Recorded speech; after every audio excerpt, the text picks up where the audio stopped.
Welcome to the EMN podcast, where philosophy meets disaster and uncomfortable truths meet the profession we call emergency management. This is not safe space thinking. This is the arena. Let's begin. And we're back live on the showroom floor here at IAEM 2025 at the EMX. And walking around, we found Ellis Stanley. And Ellis, welcome. Thank you, Todd. I always enjoy catching up with you, not just at this conference, but during the year when we have a chance to communicate and catch up. Absolutely. So, Alice, you know what? I'm excited. I'm fixing to, get my next step in the leadership run. I'm going to be the first vice president of IAEM, and then the presidency. And I know that you, being the past president of this organization, what does that mean to you? Being the past president and what you've done with it since?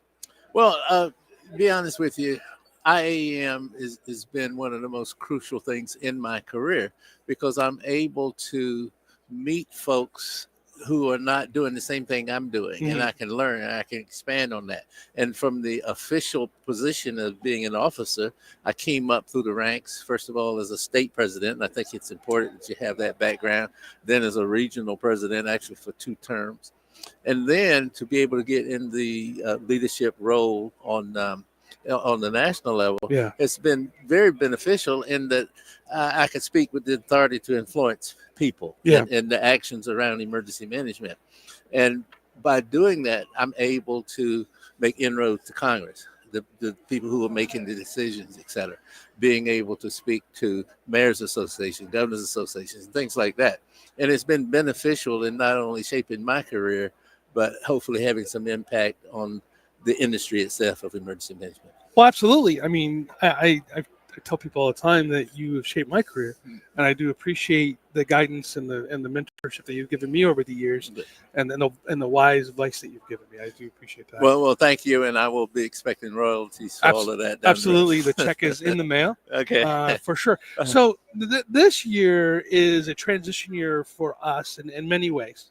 We're, Beth Armstrong is retiring, and we are honoring her in this event at the tomorrow at the thing. What does that mean for you, since you were her? I think you're her first president, weren't you? Well, since I was the one that kind of helped make the decision to hire her, I've been immensely pleased. And this year marks my 50th year in emergency management. So she's been around 40 years, and I'm going to tease her about the fact that I had to stick around to see whether she did a good job or not. And she's done an outstanding job. ASMI has been invaluable to an organization that when we didn't have anything, they stepped up and filled the gap as far as keeping this organization going, to the point that she's been recognized by women in emergency management by being inducted into the Hall of Fame of emergency management. So it is a time that she's now moving on. They brought on a very good replacement, Nicole, to take her place.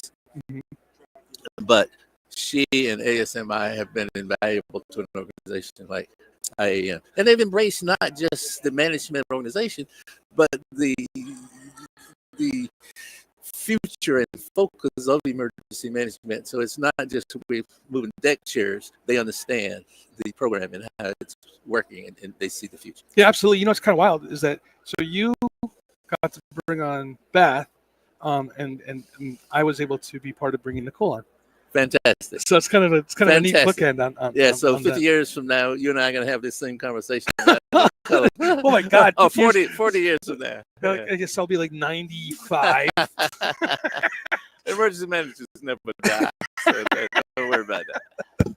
Oh man. Well, what over the 50 years, what changes have you seen in emergency management? Because I've been doing this as emergency manager since 2005. I went from fire and EMS over to emergency management, and then I think that's when I met you. I think I met you in Orlando. Man, it was a long time ago. Okay. Holy crap! And so student, what changes have you seen over your 50 years in emergency management? Todd, I started out, and there was way back when 3 Mile Island, way back before FEMA existed. Oh yeah. President Carter was the president when I started, and 3 Mile Island.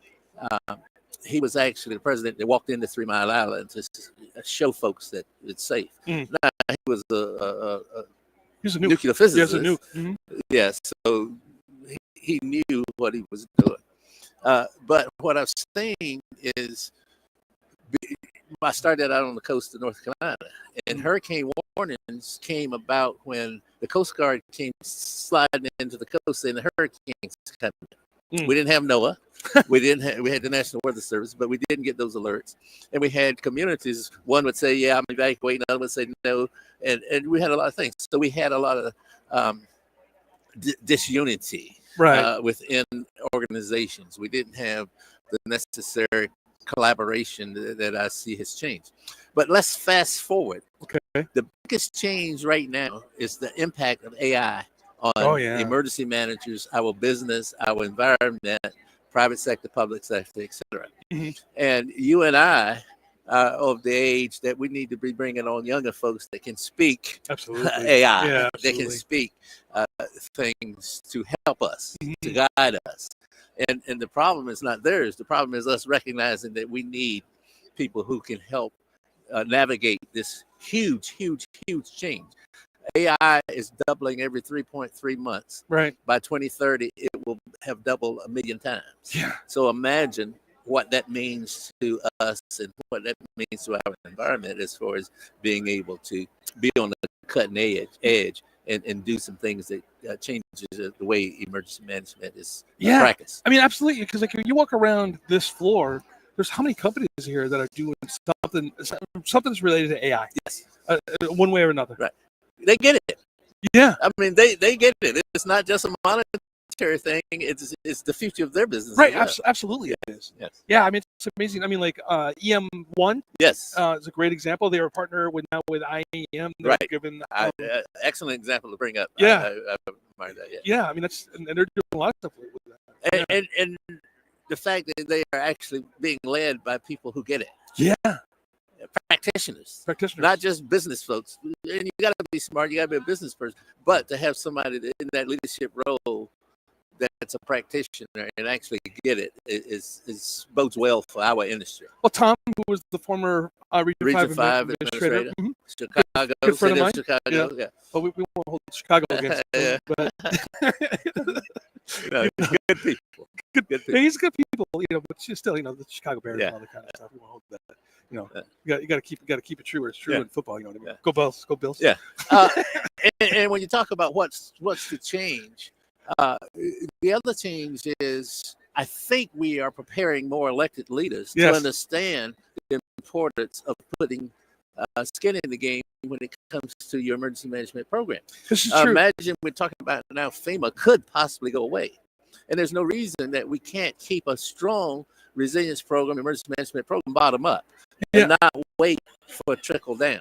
And that bottom up has to be the leadership, the governing bodies understanding that they have to invest in their resilience. I want to talk a little bit about my city where I'm working now, the city of Inglewood.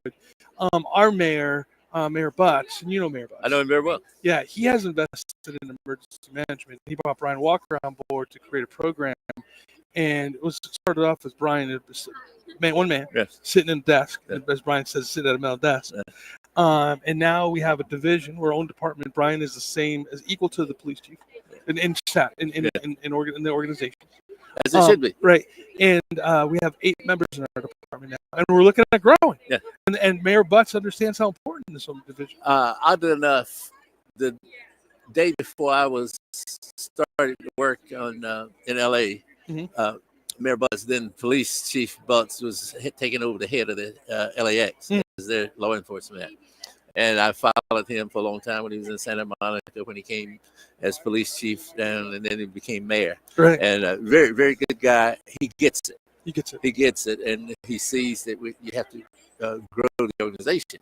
And one of the things that was actually pointed out in the after action report for LA County by the McChrystal Group was that you need to invest and you need to have resources in people and systems so that a jurisdiction the size of LA County can't do it with just few people that they have. And I think that kind of, and obviously Mayor Butts get it. Inglewood, it's not a huge city, No, but a it lot of has stuff.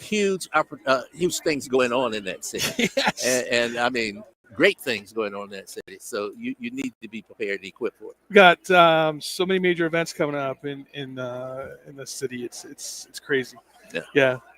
So, oh man. So, well, I mean, we have a whole bunch of things coming up here. We still got a day left of the other thing. Tomorrow is our banquet. Yes. I know that you'll be doing some stuff there. We'll keep that down on the Yes. down low. But do you have anything else to say to the people of emergency management out there? Yes, we still have a lot of future ahead of us. If you're here at this conference, you need to understand that you need to ask questions. You need to be curious. You need to look for opportunities to participate in everything you can. And there's a network here. Use that network. Ask people what they're doing. Ask them how they can get involved, how you can get involved, and keep in touch. Enjoy yourself. Absolutely. All right. Okay. Thank you, Todd. All right. Absolutely. Thank you, sir. All right. I'm going to bring in my partner, Dan Scott, over. He's going to do an interview.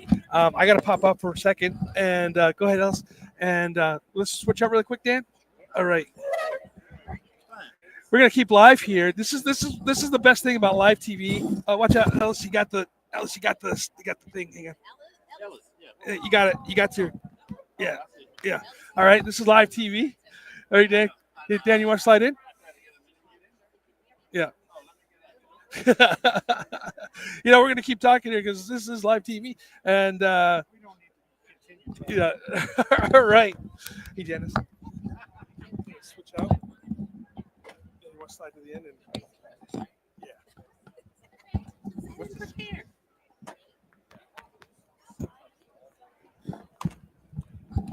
All right, everybody.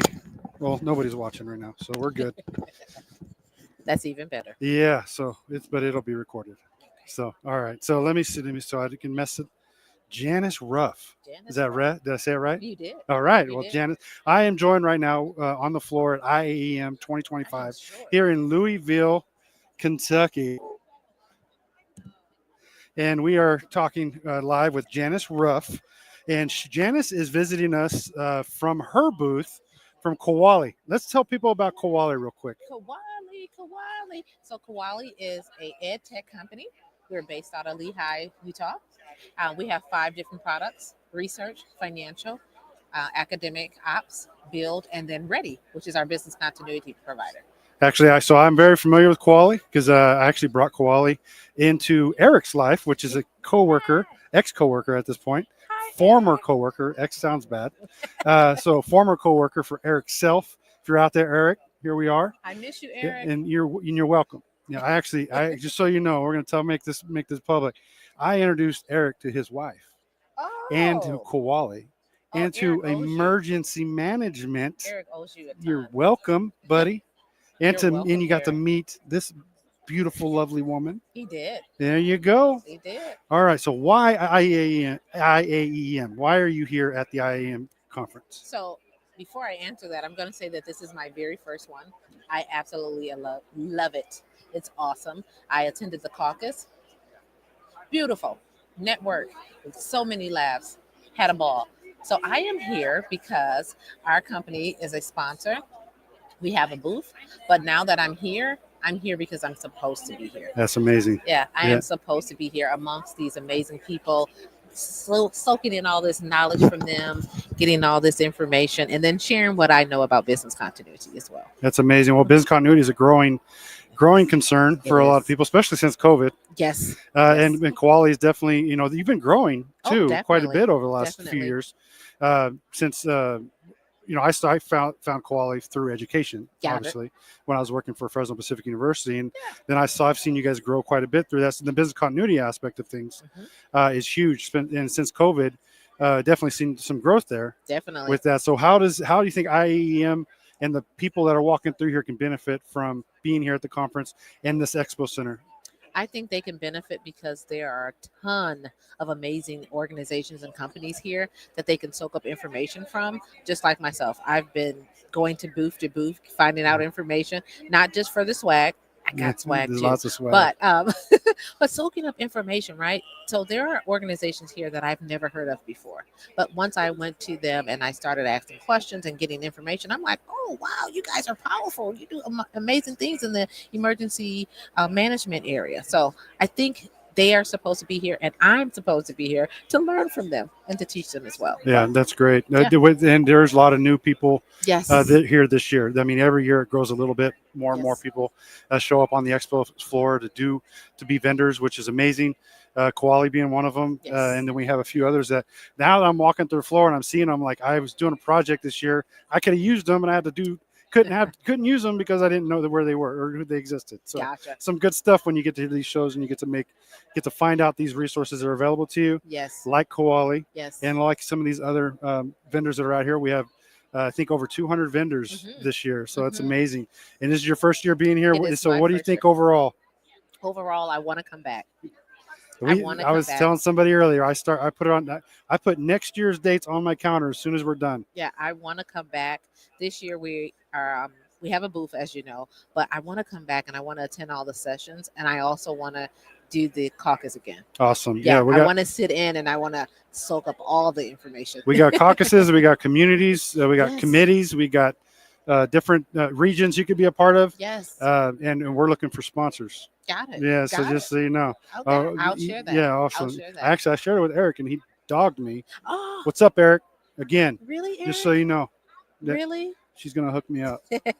So thank you so much, Janice, for taking the time to come over here and talk to us. Oh, I appreciate it. Thank you for sharing your experience. It's great to have you guys here, especially since I know who you are and know what you do and know you bring value to organizations. So thank you so much. And I know you were nervous. Are you nervous anymore? Not really. Oh, no. That's awesome. No, I have to speak all the time to customers on Zoom. So this is fun. I actually like this better, and I think I'm going to start doing this with you more often. Awesome. That works for me. We are partners now. That Bye, works. Eric. That works. We can do this together. Togetherness is what EM is all about.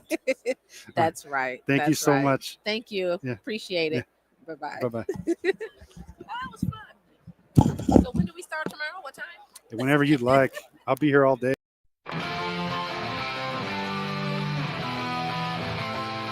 When the sirens scream out loud, or the voice that breaks the cloud, heads held high when things go wrong, will guide you through its strength and song.